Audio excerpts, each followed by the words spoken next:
Hey everybody, welcome back to an episode of G-Dub's Point of View. I am your host G-Dub. We are back here for day 8 of the G1 Climax tournament. I appreciate all the recent feedback and all the recent comments on my videos. I really appreciate it. It helps me out and gives me a little extra motivation to get these videos pumped out. Day 8 was a pretty quick day. There wasn't a whole lot going on, and the matches really ramped up as the card went down, which was great.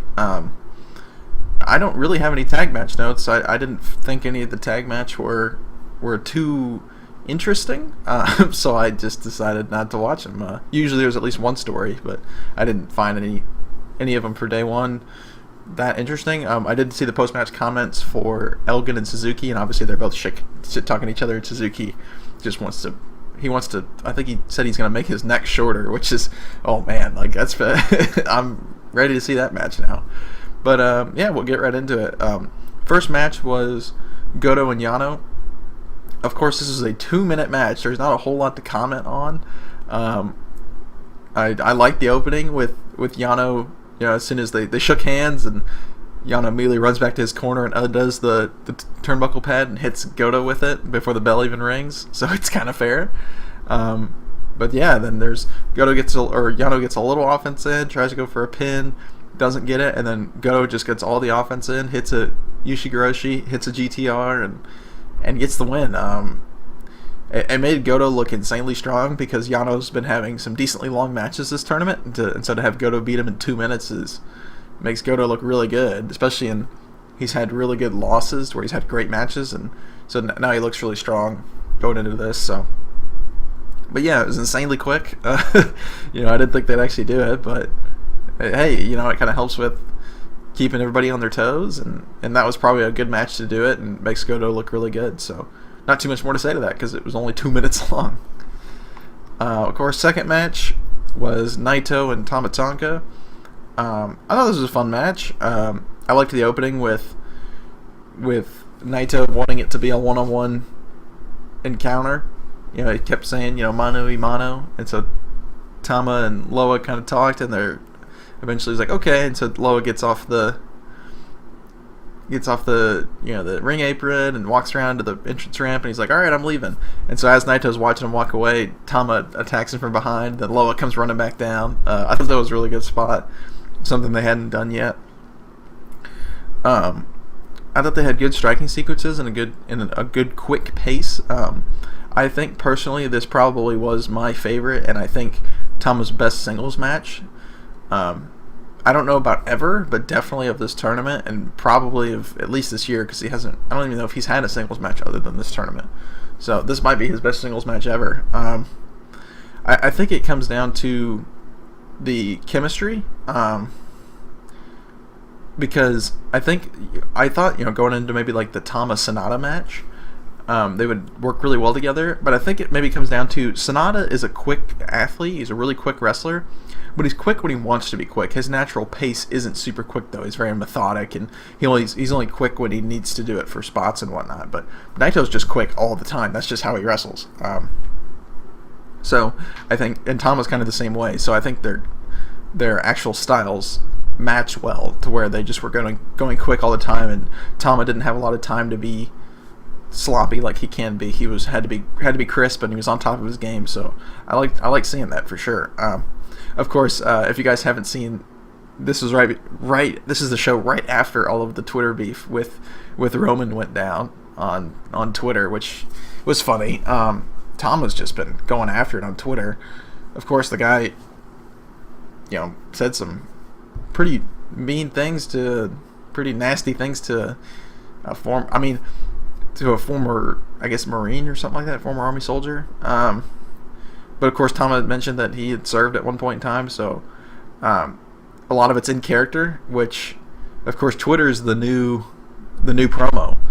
Of course, all these people nowadays are talking about how they can't get worked and stuff, and then people go on Twitter and they say shit, and they're like, "Oh, that's not cool, man." It's like you don't realize that the guy more than likely is using Twitter as a cover to say more stuff in character, which I felt like a lot of this was, and so people were getting really offended by something that they couldn't just read. He's supposed to be an asshole. He was being an asshole on Twitter, and people were reporting him, which, hey, fair play. And then of course him and Roman get into Roman like quoted his tweet randomly, like no one even sent like it's not like Tama tagged him or anything, and so Roman was just seeking for attention, and Tama just hit him with some clapbacks and had it down, and of course he comes out and does a couple little couple little spots of him cocking his fist, like walking to the ring, and then of course all of the interference spots happen, which I thought were fun. Again, LIJ interference with all the mist and Evil coming out and hitting people. It was fun.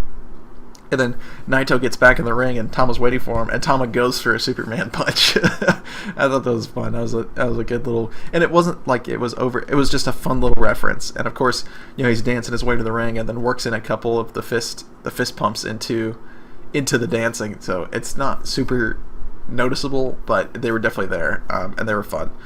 Of course, actually, Naito getting the win by pinfall was nice.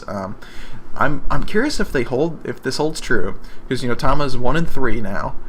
He won against Juice Robinson. He lost to Sonata. He got DQ'd against Kenny, and he now was lost to Naito. I wonder if they'll keep maybe that pattern, because they're really going for the DQ stuff, especially in Fale's matches. I'm real curious to see if maybe they keep it to where the only people that pinned him were the LIJ members. I think that'd be a really interesting kind of foil. And a nice little asterisk by his tournament is saying like he only was pinned by LIJ members, as because they like telling these weird stories, sometimes like that.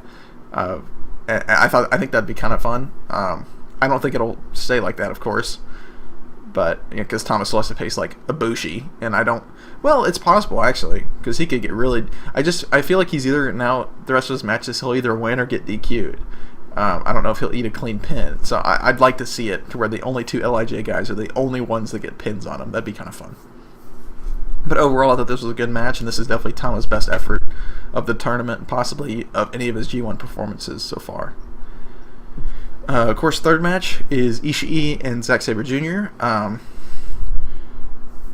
This was just a brutal match. They had such a great technical opening, and Ishii having the counter for everything was great.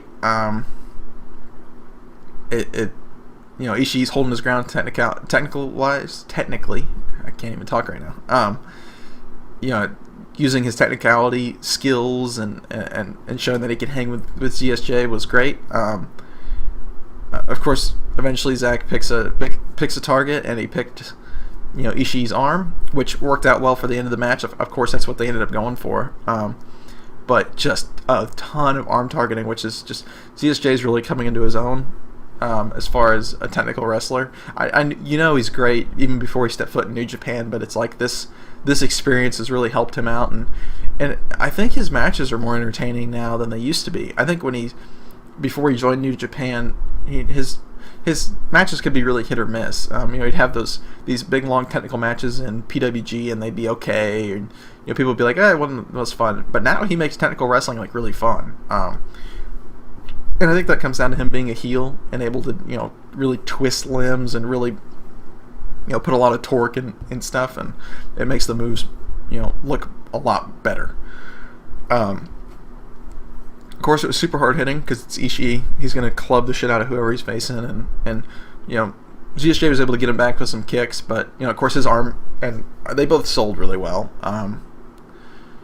I thought they both sold for each other great.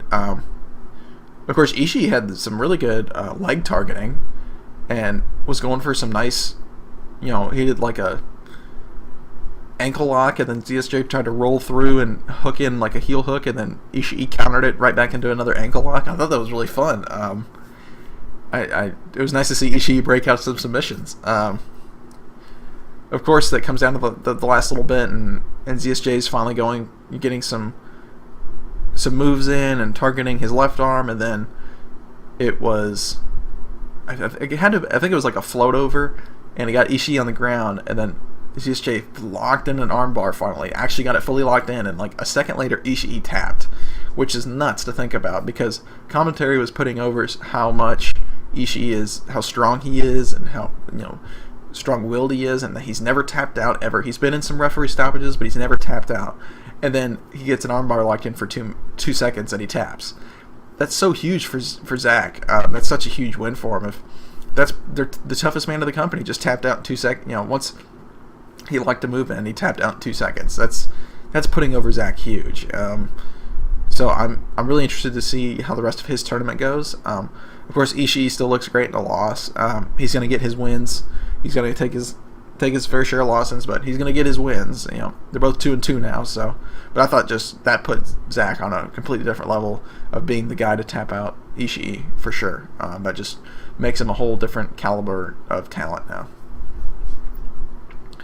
Of course, the semifinal was Juice against Kenny. I thought this was just a perfect semifinal match. It set up so well for the main event, and it was better than the previous 3 matches. It just kind of built on the evening and set up the big final match. So this was the right spot for it. Both these guys went out there and had a great match. They had a solid opening, good chain wrestling, and I don't know why I loved it so much, but whenever they do the head the headlock takeovers into like the scissor traps on their heads, and usually they kind of push out. And then, of course, Kenny tries to do it, and Juice keeps him pinched. And then everyone tries to do they roll up on the top of their head, and then they throw their legs up in the air, so they're doing a headstand, and then they can pop out or roll out or whatever. And I loved that when Kenny did it, Juice just kind of looked at him and then just did a miniature pile driver because and then Kenny kind of sells it like he got really hurt. I thought that was great. I'm like, why haven't I seen more people do stuff like that? Just kind of a quick little. If someone did that actually to be in a match, grab and try to pile drive him. Like it makes sense, and it was a really good way to open that match. Juice got a ton of offense in early. He was looking really strong. I think that was trying to play into their story from like last year, and the current story of Juice not having a win and Kenny being undefeated and being the 2 top gaijins in that group. But I think it was trying to play into their story, and Juice kind of knew how to fight Kenny, so he was going to have the advantage early. My note, it just says this is just a solid match. The pacing's really good. It starts off slow, it starts ramping up, and then it kind of hits a plateau, and then they ramp it up big time at the end, and then hit a big finish. I thought it was great. I thought it was paced extremely well. It starts out Kenny shakes hands with Juice. They're being very sportsmanlike.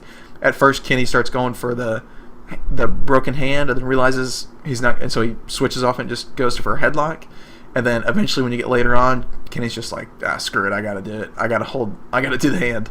And of course, he has like an arm bar in, and it's just twisting Juice's hand in agony. And they had great injury storytelling. I'm a little more surprised. Of course, they were going to he was going to target Juice's hand, and I mean they sold it really well, and they're selling it really well for just basic things about how bad a broken hand is. Of he'll do like a move where he falls on his face, and it was that Kotoro Crusher that Kenny does where he jumps over the guy's back and slams his face on the ground.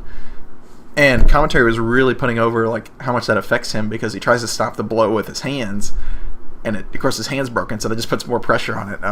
So little things like that, and selling just the tiniest things about how much your hands mean to you is such a good way to sell it. But I am surprised they didn't focus more. There wasn't more attention on Kenny's heel, because I know it was said on commentary, and it's pretty known at this point that Kenny has a fractured heel. I was more surprised that they didn't use that as storytelling, but maybe it's bad to where they don't want to. But I'm surprised, Juice is like, all right, you went for my hand, I'll go for your heel, and, put in some holds, and just Kenny's just in agony and can barely walk. I thought that would have been a better thing to show for the match, but hey, it was a great match, good finish. The final 2 minutes were just really, really good. They couldn't do much better, those final 2 minutes, especially the kick out at the end, or I think it was a kick out, and then Juice kind of sits up like, what? And Kenny's already up and hits him with the last V-trigger, then hits the one-winged angel on him. I thought the final minutes were fantastic. This is definitely my second favorite match of the night. I just loved it. I thought it was the best match Juice probably has put on in a while. He's put on some good matches, but I think this is better than the match he put on with Ibushi, for sure. But yeah, this is definitely a must-watch, and definitely And also, please go look up the post-match comments, because this is some of the best work I've seen from both of them. Juice is just incredible, and this promo was probably the best he's done. The guy's already a promo machine, like a best promo machine, or just like Kenny's the best bout machine, and this is probably his best work. So please go seek that video out. Now we make it to the main event, which is Sanada versus Kota Ibushi. When you hear these two guys are matching up, you're just like, yep, that's instantly the main event. Like, Sanada's in his hometown. These guys are just incredible. They're both having great tournaments. There's just, yeah, you need to stick these guys in the main event. This got the biggest crowd noise of the night,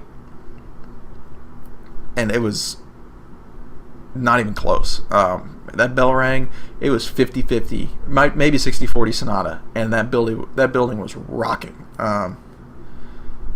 Man, it was hard to hear through the, like, I had my headphones in, listening to this, and it was just hard. I had to take it out at one point, and like kind of, and I didn't even have the volume that loud. I was just like, wow, they're just rocking that building. The entire 22-minute match. The entire 22 minutes, they're just insanely fast. The technical sequences are so smooth. It's unreal how well these guys work together. Of course, there was Sanada put some focus on Ibushi's leg, which was great, because that's a really good strategy if you're trying to keep him off of a lot of his offense, especially his finisher relies around that leg, and all the high flying needs two legs. So I thought it was a great focus. And of course, Ibushi sold it really great throughout the match. There was a couple points I think he kind of stopped for some certain spots, but other than that, he was selling on the leg pretty well throughout the whole match.